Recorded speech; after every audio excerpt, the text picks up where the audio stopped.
kadib markii maalmihii ugu dambeeyay ay socotay dhexdhexaadinta labada garab ee golaha wakiilada ay kala hogaaminayaan gudoomiyaha golaha wakiilada Cabdiraxmaan Maxamed Cabdilaahi Cirro iyo gudoomiye ku-xigeenka koowaad Baasha Maxamed Faarax ayaa u muuqda kuwa aan wali xal laga gaarin isla markaasina aan lagu heshiinin qodobada ay isku hayaan labada dhinac taasoo sababtay in mar kale dib loogu celiyo golaha guurtida sida ay cadeeyeen labada gudoomiye maantana waxaan isugu mid conclusionski in la isugu yimaado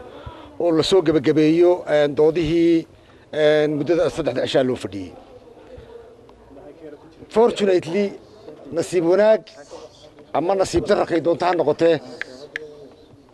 way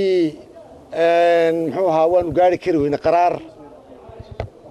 muxuu ahaa murankii isaga ahaa dooddu ka dhalatay waanu gumayn kari weynay annagoo markii hore golada guurtida ka codsanay annaguna isu qancinay inaanu muxuu ahaa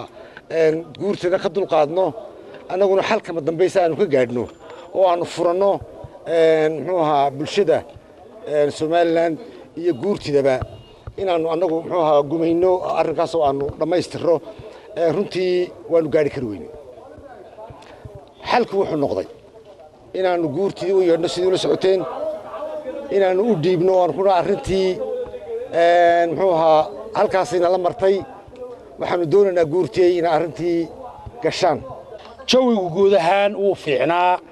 meelo badan baanu isla dhignay wax badan baanu ka wada hadalnay waqti badan bay nagu qaadatay laakiin conclusionkii iyo gabagabadii waxaad moodaa in wax isu kaya gali waayeen iyadoo ay taasi jirto ayaa haddana waxa wali barbar socda xafiiltanka eedeymaha xoogan ay isu jeedinayaan guddida dhexdhexaadinta ay kala hogaaminayaan labadaas gudoomiye waxaanay hadallo kala doonaysiiyeen warbaahinta halkaasi si rasmi ah uga shaaciyeen wada hadalladaasi u muuqdaan kuwa burburay aan wali xal laga gaadhin nimanka iyaga ah waxaa moodaa anaga dee noo muuqata nimanku dee wax golaha iyagii waa raggii markii hore 42 ka keenay raggan waa ragga wiig isku bedelay haddana xal kale ka soo jeestay taladu inay maanta gacanta ugu jirin baanu arag shacbigana waxaanu leenahay teendhiina macallina anagu waxaasaanu garanay waa la diiday taladayadii halkaasay taagan tahay waana la yeerinayaa telefoonka saacad walba socda maxaa soo dhacaydaas la hayaa odayga deenaga dooranay